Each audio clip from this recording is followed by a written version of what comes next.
Golden State Media Concepts Fantasy Football Podcast is your one-stop shop for fantasy football news and advice. Can't decide on who to draft on the first round? Going gaga on how to line up your team. Got you covered. Traditional league, dynasty league, PPR league, IDP league, even daily fantasy football league. Join us as we break down all the questions of fantasy football. It's the Golden State Media Concepts Fantasy Football Podcast.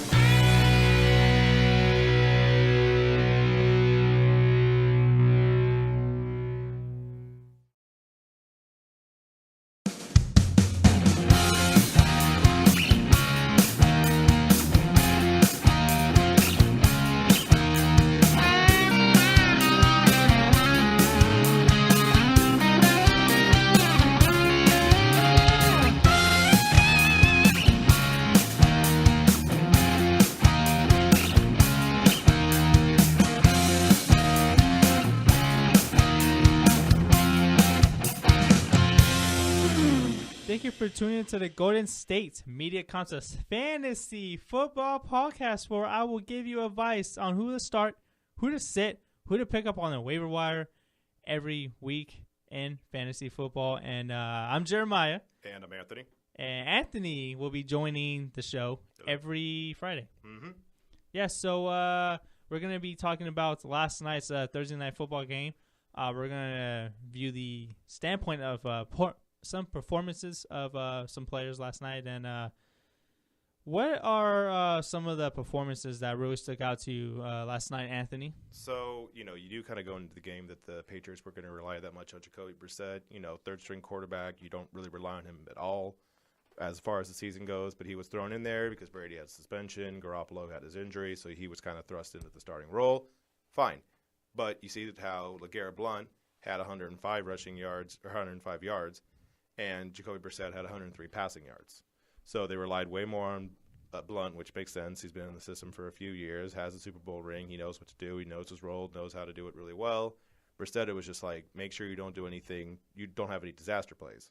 He was sacked once, but that's fine. Like, that's going to happen. You're not going to, especially against that defense with J.J. Watt and Clowney and all them, you're going to get sacked at least once. So you had a thing where you relied more on the running game. I mean, the highest receiving was Julian Edelman with 38 yards. Gronkowski he didn't even have a completion. Like, I think he was thrown to one time. But basically, it was just one of those things where it was just like you wanted to make sure that the offense kind of tugged along and didn't do anything too big, too bad, and they won 27-0. So, I mean, Belichick, you pretty much should never go against Belichick. Yeah, and this is a game I didn't really expect from the Patriots. Like, Right. I wouldn't mind argue, them not winning. Mm-hmm. I didn't know they were going to win 27-0. But the most notable fantasy performance was probably from LaGarrette Blount. He was just a fantasy stud last night, having 105 yards and 2 touchdowns. So he practically he played like an RB1 yesterday. Mm-hmm. He's been looked at more as a high-end RB2 because of the way that the Patriots, mix and match their offensive schemes. But with Garoppolo, he might come back next week.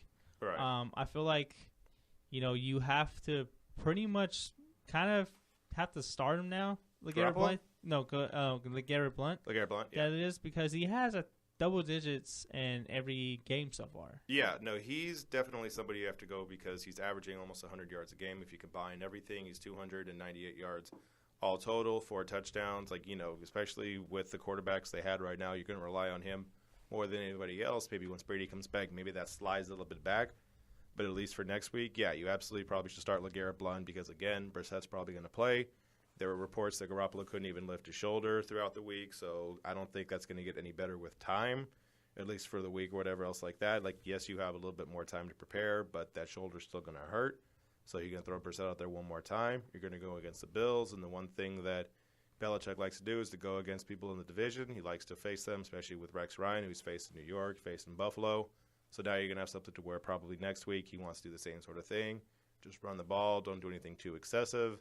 And, yeah, I would definitely say next week, start LaGarrette Blount. He's almost guaranteed to have a good game, maybe not 100 yards, but he's going to be relied on a lot. So at least 75, 80 yards, maybe a touchdown. Yeah, definitely go with LaGarrette Blount. Yeah, and I would start LaGarrette Blount moving forward, especially not moving forward for the rest of the season, but next week. Yeah. Because they're playing the Buffalo Bills. Yeah. The Bills cannot stop anybody right now. Remember the huge game that Matt Forte had against them. Right.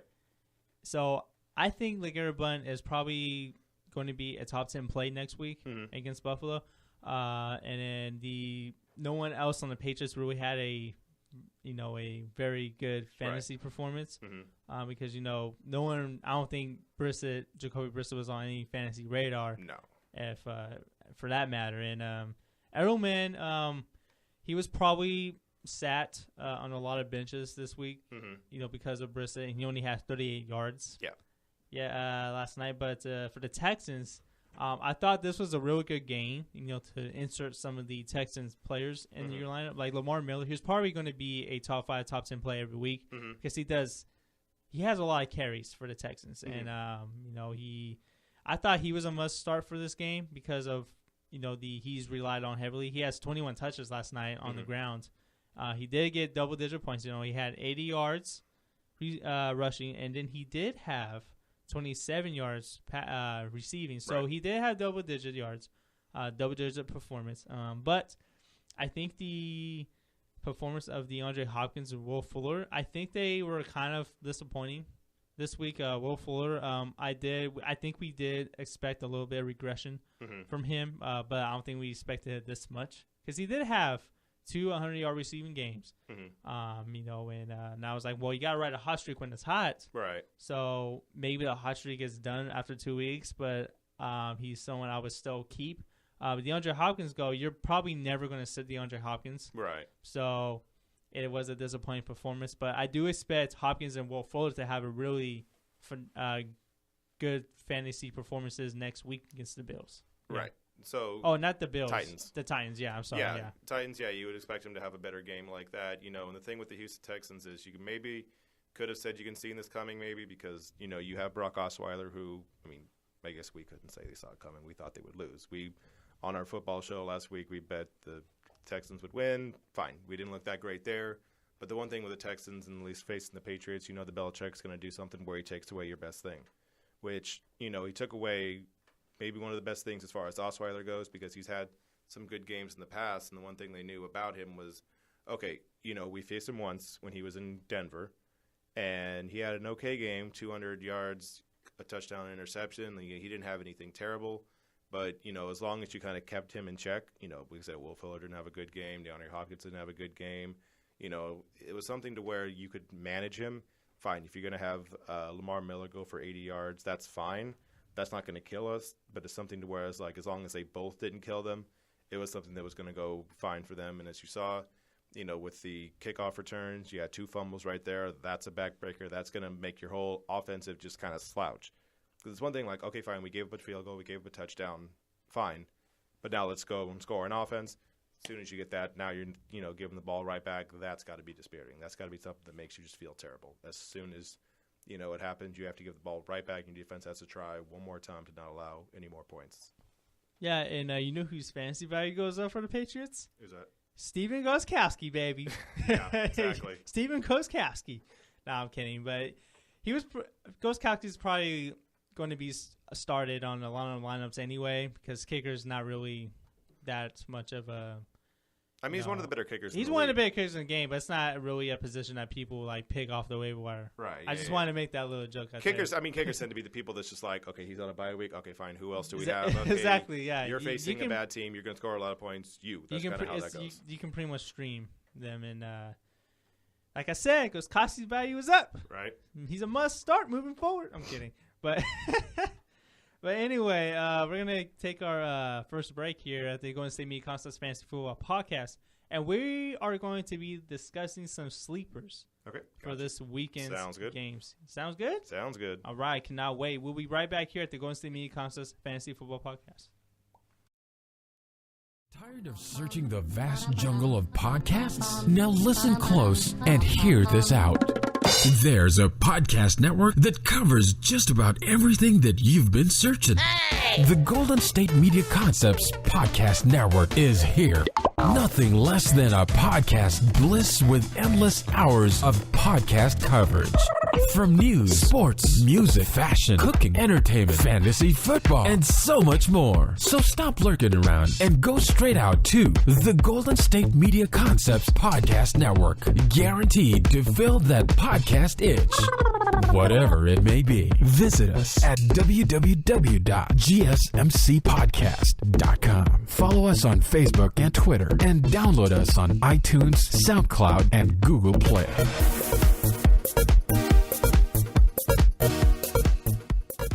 Welcome back to the Golden State Media Concepts Fantasy Football Podcast. I am Jeremiah. I'm here with Anthony here, and we're going to be discussing some sleepers for this weekend's slate of games. And do you have a couple of players that you have your eye on that you can possibly start that are kind of like flying under the radar a little bit there, Anthony? I don't know about starting like flying under the radar, but you got like Matt Ryan, who has had a pretty good start to the year. He hasn't had anything great, but he's going against the New Orleans Saints team in New Orleans, and yes, that's fine. New Orleans didn't have a great week last week. They kind of had a slower offensive pace. Like we thought it was going to be like a 97-96 kind of game.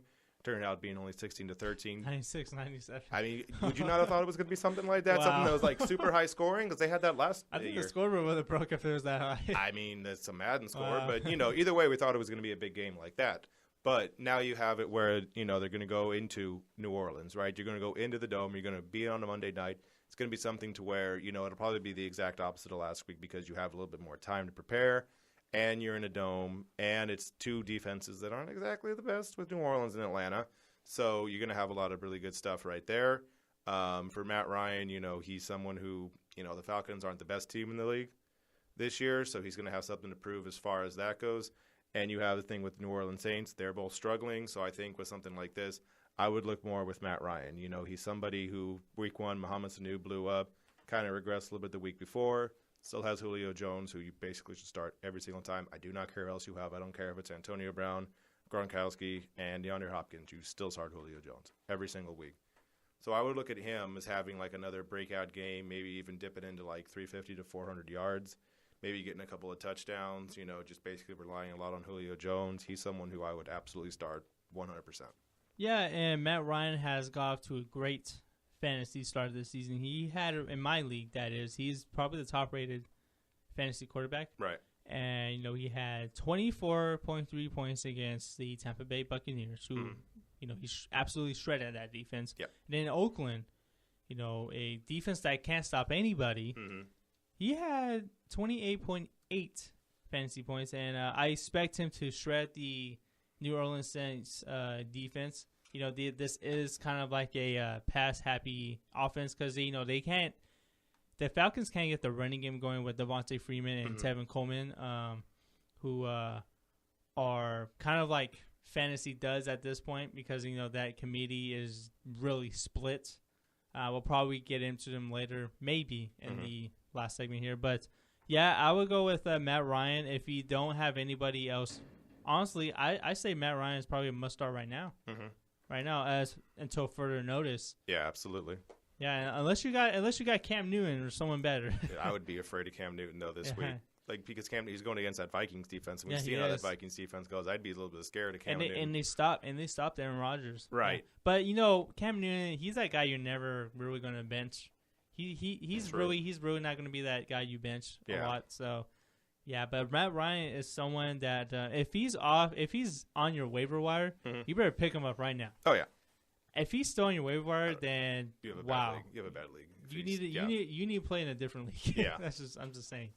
Yeah. So a little bit more under the radar kind of thing. You said Matt Ryan was under the radar with Marcus Mariota, right? So he, the last few weeks they've had a little bit of an easier, or not easier time, I shouldn't say, because they faced the Vikings in week one, and that defense is insane. You get Detroit the week after. He hasn't been bad by any stretch, Marcus Mariota. He hasn't been anything fancy either. He has 509 total yards, a little over 250 yards per game on average, 2 touchdowns and interception on average. But this week, he's facing the Raiders defense, which, like we said last time, he had the shootout against New Orleans. That was a lot of fun to watching Del Rio go for it at the very end, which took a bunch of stones. Like, I would not have done that. That was really good on him. Then facing Atlanta the week after, they're both high-scoring games. One was winning 35-34. The other was losing 35-28. So high-scoring games for both of those. So now you got the Titans.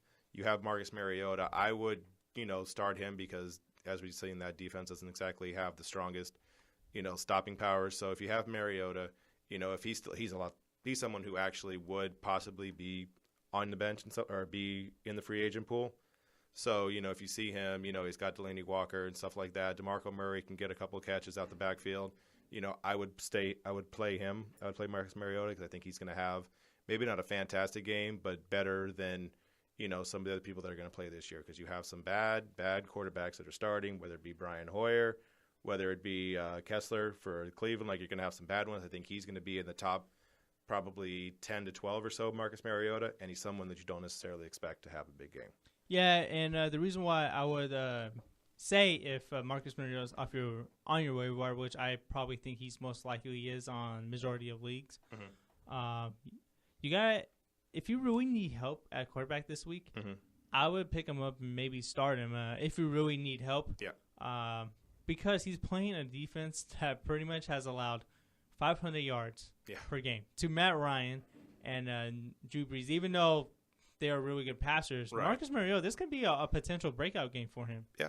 Be a potential breakout game for him. And he is playing this game at home, too. So I expect, Derek Carr as well to have a really good game against the Titans. And I expect Marcus Mariota to do the same for all the same reasons that you said, Anthony. Very great reasons.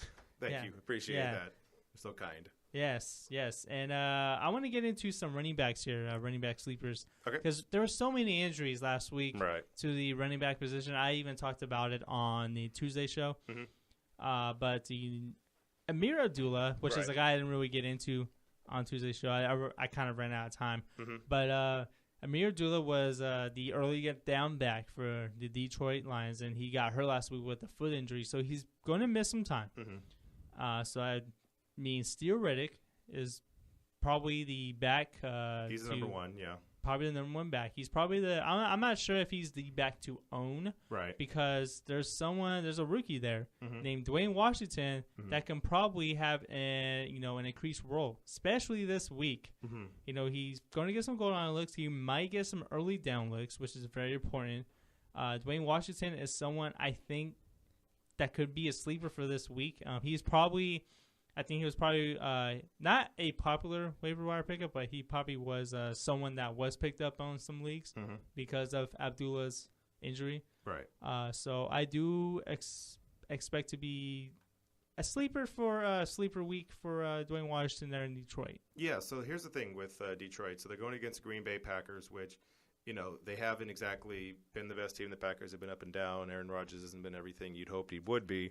With Dwayne Washington, he's not going to be like the lead back because, like you said, you got Reddick over there and he's going to get some catches. But when you saw Reddick and Abdullah, both of them were successful, right? They kind of used both of them in that way. So you think about Dwayne Washington, he's a rookie in the league, came out of Washington, and, he for his final season over in Washington, he had 25 receptions over 8 games. So you can get you 3 or 4 receptions a game, something out of the backfield. And if you can do that, that's enough, maybe getting like 20, 30 yards, something like that. Add a little bit to that, get about 50 yards or so rushing, maybe like that. Maybe get somewhere near 75 to 100 yards total offense, which you wouldn't have expected at all because, rookie in the league, wasn't playing because you had him as a third running back. Now he moves up to maybe second. But as we saw, like I said, with Abdullah and Reddick, you can use both of them with Stafford because Stafford won't mind kind of spreading the ball around. You got Ebron also on there that he may want to get a little bit more touches with. So I think with Washington, he's someone who, you don't know about, but because of injuries that have happened to the people in front of him, he could have a breakout, at least sort of a breakout game, not like 100 yards by any stretch, but something that, if you need that second or third running back because you need a couple of points, he can be someone that can do that for you. Yeah, and I think he'd be a really good flex option this week as well. Right. And kind of want to talk about some receivers here. There's some really good ones that are on the waiver wire. I think some of them are still there. Right. Quincy Enunwa for the New York Jets and Phillip Dorsett. Dorsett should have an increased role. He was definitely a popular pickup this week because of the injury to Dante Moncrief, who is going to be out for 4 to 6 weeks. I believe with a shoulder injury. I think so. But he is out 4 to 6 weeks. On a team that likes to pass for 40 or 50 times a game with Andrew Luck. Yeah. I expect Dorsett to have an increased role. I don't expect him to have it this week though. because of his opponent. It's a tough game. But I do expect Dorsett to have a increased role moving forward. He's someone that is on the as the third receiver. He's definitely on that radar. He can if he does well, he can definitely be a major part of this offense practically the whole season. So he's someone I wouldn't start right away, but he can definitely, if you really do need help, I would possibly take a risk and put him in the flex option there. I would do that for the flex. I wouldn't insert him as as a receiver right away. Mm-hmm. But I would love to have him on my bench. I have him on one of my benches in my leagues. I picked him up because Moncrief got hurt. Moncrief actually got dropped in one of my leagues, so I might pick him up when he comes back. But yeah, what's your thoughts on Phillip Dorsett, Anthony? So here's the thing with Dorsett. Like the people that we're saying right now, we're not necessarily saying that they're going to be your number one or maybe even number two receiver. They're going to be the flex kind of option, right? So with Phillip Dorsett, T.Y. Hilton, he's going to be the guy, right? He's going to be the number one back. Andrew Luck loves him. He's been throwing to him now for a few years. That's his guy. But with Dorsett, he's someone who in week one against the Detroit Lions had 94 yards receiving. So he's shown, even when everyone was healthy, that he could actually do good things and actually get you some yards. He's in the second season out of Miami, so he's had a little bit of time right now to kind of get accustomed to the league. He only had 225 yards in his rookie year. So he didn't contribute that much in that year, but he's already halfway there now. This year, he's someone who, a little bit more accustomed with the offense. Andrew Luck, like you said, he's going to throw the ball. Like, they don't really care about running the ball. They've never really had that good of a running back. They had Trent Richardson in the beginning. He was all types of terrible. So, Andrew Luck also likes to, if he's down 10, 14 points or whatever, he's going to throw the ball a bunch. As we've seen before, their running back right now is Frank Gore, who is about 97 years old. I love Frank Gore. He's great. University of Miami, San Francisco 49ers, great. Also 97 years old. Can't be as good when you're that old, So they kind of, will rely on him a little bit. You've seen in the last few weeks, Frank Gore had 59 and 44 yards rushing. Not great, not terrible. Also, he's not 97 years old. He's 33 years old, which is really old for a running back. You can only do these things for so long. I mean, Frank Gore for a career has 12,143 yards rushing. That's a lot. So, go on. Oh, no. So I was just saying, like, with something like that, like, because the running game isn't strong, you're going to rely on the passing game. And I would probably, you said more flexes. We're not going to start because if you have someone like Antonio Brown, A.J. Green, someone like that, you're going to start them as your number one or number two. But I would say as far as the flex goes, I would absolutely have someone like Phillip Dorsett as just like the fill-in guy, because with Hilton maybe covered by the number one cornerback, he all of a sudden now Dorsett gets the second cornerback who's not as good. Maybe he can burn him and get some yards. Yeah, and the thing about Dorsett before we move on to Enunwa here is Phillip Dorsett is actually the leading receiver in the course. He has 124 yards. Mm-hmm. T.Y. Hilton has 120. Right. Dorsett has 11 targets. Mm-hmm. That is second on the team behind T.Y.'s 23 targets. So, and we saw recently T.Y. Hilton not being okay with like the way he's being used, which makes sense. If you say Dorsett's number one, like that totally makes sense. Yeah, so he's someone I would start at the flex right away, and if he happens to have a good game, he can possibly be on the radar as a third receiver in lineups. Right. But anyways, talking about Quincy Enunwa here, he had a really good game against the Buffalo Bills last week. His breakout performance. Game. He had about, I think, like 94 yards on six receptions. Yeah, 6 receptions for 92 yards. Even led the team at one point at halftime, even though he got out of the game due to, I think, a minor injury there. But I think he's expected to be a full go. He's practically their third option. He's on a team that doesn't really have a real pass-catching tight end, so he's practically that guy. He's someone I would start on the flex as well if you really need help at that position. Mm-hmm. But he's someone I think he can be really useful in fantasy lineups this year, regardless if they have Brandon Marshall or Eric Decker or not on the starting lineup. Yeah, so that's the thing. It's kind of like a double-edged sword with him because you have Eric Decker, who didn't do good week one, really good week two. Brandon Marshall, exact reverse of that. So you have people who, you can rely on in any stretch, right? Like, you said, as far as depth goes to the tight end position, it's not exactly the strongest thing. Yes, you have, what's his name? You have Kellen Davis, who is not, literally has no stats. So, you would rely more on the wide receivers. And if he's your third string receiver, that's not exactly the strongest thing to go with because you're going to rely more on either Eric Decker or Brandon Marshall. He was the guy that basically, because the Bills probably decided, okay, we're not going to let Brandon Marshall score.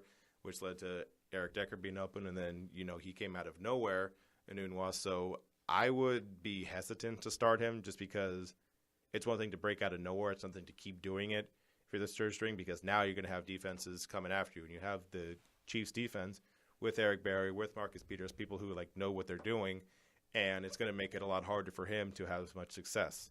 You're going to have, that defensive coordinator totally focusing, just being like, no, you're not going to beat us again. You might get 30, 40 yards, but just left with the rib injury. We're going to attack those ribs again, make sure he doesn't do the same thing, because even though he had a great game, it's hard to keep that performance up when people know what you're capable of doing. Yeah, and he did have 10 days rest. Not 10 True, days rest, but he did have 10 days rest. And I want to compare him, Enunwa, that is, to Eric Decker and Brandon Marshall. Eric Decker has 15 targets. Mm-hmm.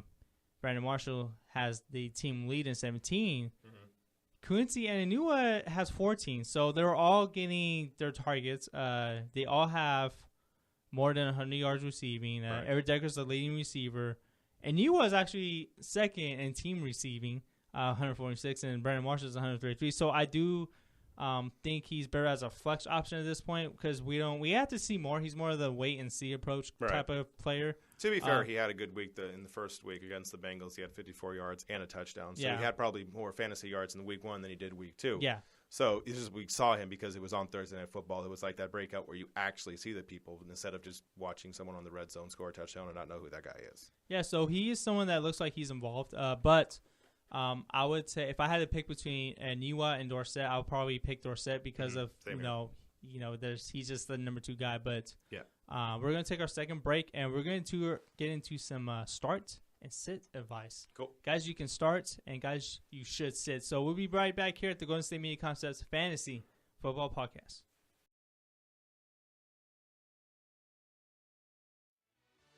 Are you looking for the very best NFL and college football podcast? Then check out the GSMC Football Podcast. Get the latest football news both on and off the field. From the NFL Draft to trades to the rumor mill to the NFL Combines. They got you covered. That's GSMCpodcast.com/football-podcast. Get updates on college rivalries, game day insights, and much, much more. It's football talk the way you want it. This show eats, sleeps, and breathes football. Don't forget to like them on Facebook and follow them on Twitter. Visit GSMCpodcast.com for more info.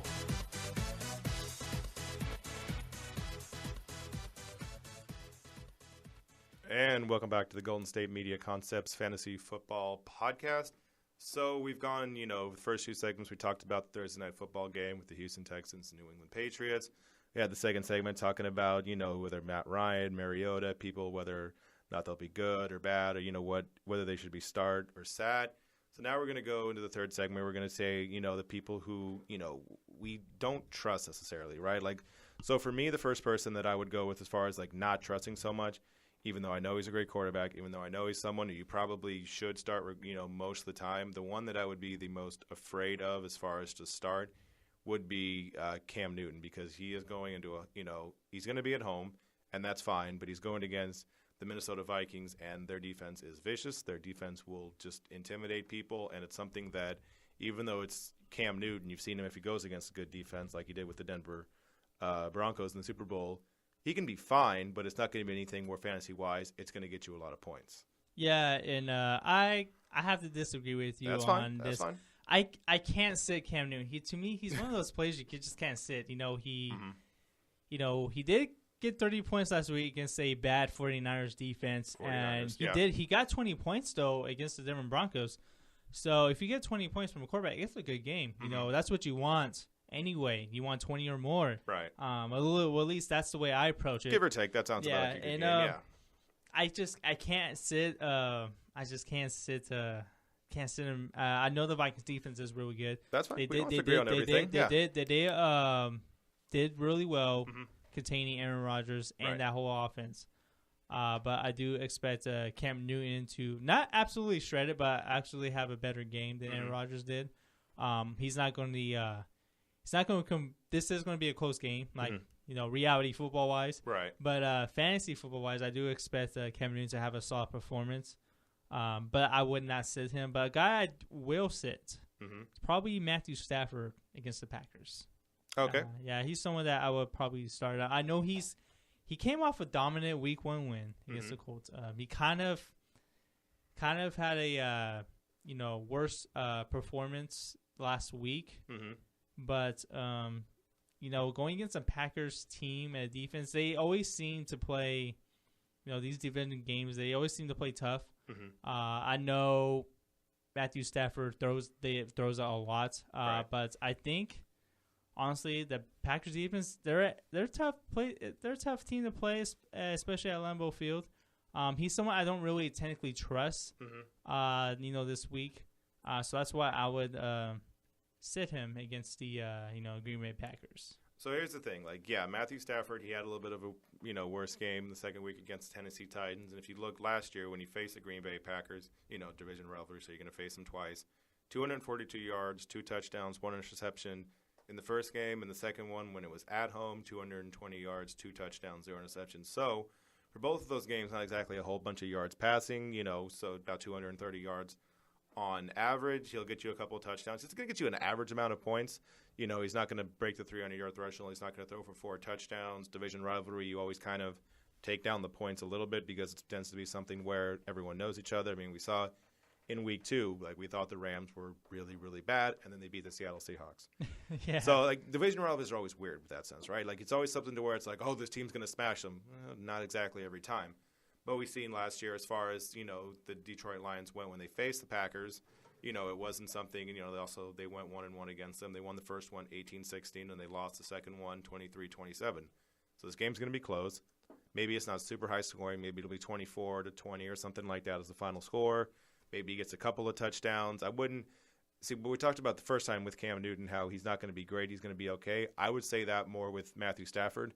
He's not going to be someone that, lights the world on fire, but he's also – not going to have 5 turnovers and just totally lose you the game as far as fantasy football goes. He would be somebody who's, if he got a better option, right, like we said, Matt Ryan, Drew Brees, someone like that, start him. But I would say if he's somebody you have and the backup quarterback is, say, go with a Ryan Tannehill or something like that, then you play Stafford.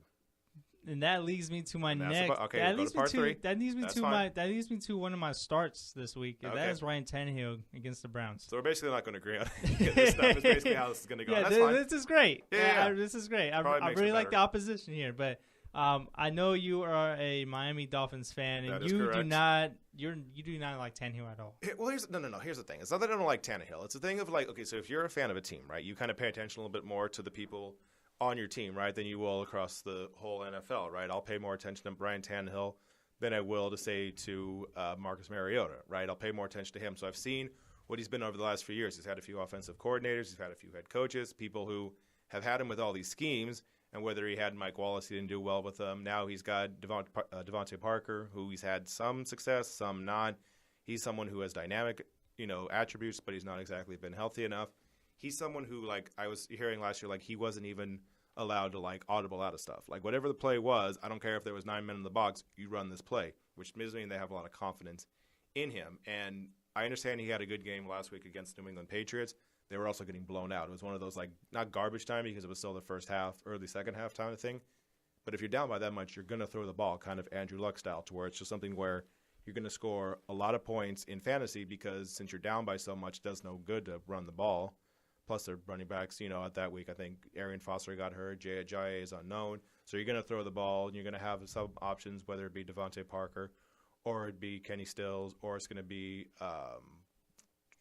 what's his name? I can't think of his name right now. Jarvis Landry. Jarvis Landry. So, you have those options to go to, and he's going to get you points just because you're down by so much to where this week it's the Browns. I don't think they're going to be down that much to the Browns. It's the Browns. I think the Browns keep browning. The Browns keep browning, right? So, they at worst will probably be maybe down 3 or 4 or something like that. I don't think they're going to be down by a lot to where it's necessary that he has to throw them to get back into the game. I would say he's going to have an okay game, but nothing extraordinary. Well, the reason why I wanted to put Tannehill on my start list is because we don't know about this running game. And J.I.J., he is an unknown commodity there. We don't know anything about this backfield. They're probably going to do a full-blown running back by committee approach with Arian Foster out. Ian Foster, he wasn't even having that much success on the ground anyway. He had a pretty solid performance, but he wasn't the same Arian Foster we saw, which I expected that.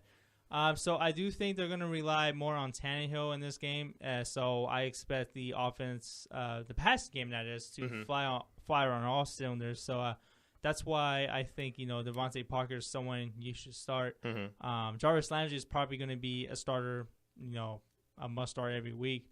So that's why I think Tannehill, he's going to be someone you should insert in your lineups. And I know he had to come back from behind yesterday. Not yesterday, last Sunday. But I expect a really good game from Tannehill. I think they're going to pass a lot because that running game is very uncertain. Right. That's the reason why I think they're going to rely heavily on the passing game. To be fair, there are two things with me. Like, yes, being the Dolphin fan, it probably makes me skeptical because the team hasn't been that great over the last, call it a decade.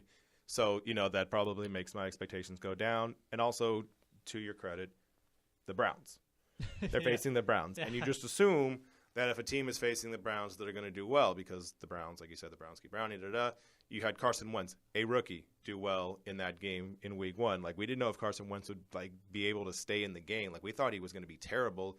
Came out, had a successful game for a rookie. Week 2, Joe Flacco had 300 yards and a couple of touchdowns. So, clearly their defense isn't that good. So, I understand what you're saying with the Browns, and I wouldn't necessarily say he's going to be trashed by any stretch. I just wouldn't expect a lot from him. Okay, where's another play that's a must start this week? So we're hoping this time that the whole New Orleans Saints offense will be the New Orleans Saints offense because they're at home, right? We talked about Matt Ryan, who he's going to be successful, and we saw Drew Brees in week 1. It did not matter what the Oakland Raiders did. He was going to drive every time, which is kind of why the Raiders did what they did at the end, where they decided we're going to go for 2 and win the game instead of going to overtime because you just basically didn't want to give Drew Brees the ball back. And, last week against the Giants, didn't do the same thing. But I think this week, at home, because they're a lot better at home in the Superdome than they are away, which is what they were last week. They were in New York, well, technically New Jersey. And so I think this week with Drew Brees, he's going to be at home, Monday Night Football. Everyone's watching him in a dome. I think he's going to have a lot better of a game. Last week, 263 yards and a touchdown. But week 1, at home, 4 touchdowns and 423 yards. I think you see more week 1 performance than you do with week 2. Maybe not 400 yards and 4 touchdowns. That's kind of insane. But still, I would bank a lot more on Drew Brees being Drew Brees. Okay, and someone that I want to put on my start list has to be Melvin Gordon. His role is probably going to increase a lot more now than it is because of the injury to Danny Woodhead. Right. So I think he's my start of the week. Okay. For that, because against the Indianapolis Colts, Melvin Gordon has got off to a really solid fantasy start. I'm going to be honest with you. I wasn't as high on Melvin Gordon as I was on some running backs because I knew he was going to have a better year. But technically, I technically not to go with guys that have a bad track record. But he's someone that pretty much, if you have him on your team, he's the start of the – you got to start him in there. Totally, yeah. You got to start him in there. He's been really good. Yeah, he's had 100 yards. He had 100 yards rushing last week, against the Jacksonville Jaguars. They got to an early start with that's the thing with the Chargers, both of them, whether it was against the Chiefs or the Jaguars, they got out to an early lead. And, the Chiefs find that kind of went in reverse at the very end. But he's someone who will get, off to a good start in the beginning, and now you have him this week. Yeah, I would absolutely be encouraging that as far as the start goes because the Colts defense is not that good. We've seen them be down and have to have Andrew Luck come and bail them out at the very end. I would absolutely agree with you to start him. The other person that I would say to start is someone who hasn't been as successful the first 2 weeks, but I think because of the matchup that they have, I would absolutely be looking to start Ezekiel Elliott. Okay, yeah, he's someone that you probably will start him anyways, but he hasn't been that good. I would have more faith in him this week just because, with the Cowboys, you're going against the Chicago Bears. They haven't done as well. I think they're over the first 2 weeks, they averaged 73 yards per running back as far as, running backs. They average 73 yards.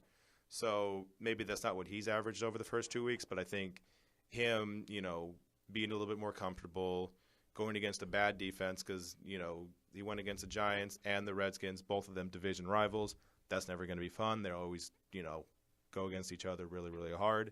This one, Chicago, I would start Ezekiel Elliott, assuming he's going to get somewhere around 70 to 100 yards. Okay, that's fair. I do expect the kind of like a bounce back game, so to speak, for Ezekiel, even though he's been okay. And he this was a running back that was drafted high. Yeah, exactly. They want him to do well in Dallas. Yeah. And 2 running backs I want to say particularly. This is the last couple players I want to get into before we get out of here. Mm-hmm. They're on the same team. Is Devontae Freeman and Tevin Coleman. This is turning to be a situation that you should probably start to avoid a little bit because we don't know what kind of game how these guys are going to play every week. Devontae Freeman did have 17 carries for 93 yards last week, but Tevin Coleman has been heavily involved in the passing game. They've been it's been a real split between these two backs. So I would not start any of these 2 running backs moving forward because I feel like one of these running backs are going to emerge as the clear-cut running back. But as of now, the Falcons are sticking to a running back by committee approach for both of these guys. Remember, Devontae Freeman, he was a stud for his first 4 to 6 weeks last season when he became the clear-cut starter there. Yeah, so it's been kind of a weird situation with Devontae Freeman, because you said what basically happened was you had him as the running back going into the season because he had 1,000 yards last year, so you assume that he was going to be the workhorse running back, someone that you can rely on. The problem is, like you said, once the season started, it wasn't the same thing. You had Tevin Coleman, who in week 1, he had 95 yards receiving. So that looked really good, and you're like, okay, cool, maybe we start him week 2. He gets a total of 71 yards, total offense rushing and receiving. So, that kind of looked bad if you started in week 2, to whereas Freeman, he got 93 yards rushing in the second week. So 1 week, one guy does one thing. 1 week, the other guy does something. You don't know exactly who to go to. So that totally would mess it up, at least when you said it was Amir Abdullah and Riddick. Both of them had the potential to both have good games. Maybe one didn't do extremely well, but at least both of them got you points. This one, it's either one or the other, and that would scare me too much to start either one of them. Yeah, exactly. And I do think that you have to sit both of them, even as a flex at this point, because we don't know what these guys are going to do every Sunday. We talked about Gordon. Gordon's going to be the guy. Ezekiel Elliott, he's going to be the guy. This one, you thought Freeman was going to be the guy, but if you're going to have the other person just get all the yards receiving 1 week, and then he's going to get all the yards rushing the week after that, it's just makes confusion, and that's never fun to have in fantasy football. And so that is pretty much the worst thing to hear in fantasy football, running back by committee. Yeah, exactly. Exactly. Yeah, so anyway, that concludes our first Friday show. Real good show. Had fun doing this. I liked it. It was fun. This was your first week, Anthony. Yeah, this is the first one I did for fantasy football. So this is your first week at all, right? First, yeah. So how did you enjoy your first week here? It wasn't too bad. Podcast Network? Yeah, it wasn't obviously I didn't know how it would go coming into it. I didn't know if I would just all of a sudden just blank and okay, so what do you think? And I would just look at the microphone I probably should say words to this right now, but I'm just going to stare at it. It's very red. But everything happened, it went pretty well. Hopefully I didn't mess up too badly and nothing was too horrible. Now, I'm not saying the picks I made are going to be great, but at least I have confidence in the ones that I made. Exactly. And you did. I enjoyed having you on the football show and then this one as well. And I'm looking forward to having you on the team here. Yeah, it should be fun. Yeah. But anyways, we'd like to thank you guys for tuning in to the Golden State Media Concepts Fantasy Football Podcast. You can follow this show on a variety of platforms as iTunes, Google Play, Stitcher, YouTube, and SoundCloud. You can also go on the website, gsmcpodcast.com. You can also follow us on Twitter at GSMC_FFootball. And you can follow us on Instagram at the same handle at GSMC_FFootball. And you can follow us, like us on Facebook for that matter, at the Golden State Media Concepts Fantasy Football Podcast. And you got any last words, Anthony? No, I think it's about it. All right. And I will be back on this show on Tuesday by myself, by my lonesome. By yourself. Yes, I'm all by myself. But anyways, we'd like to thank you guys for tuning in, and we'll see you next week.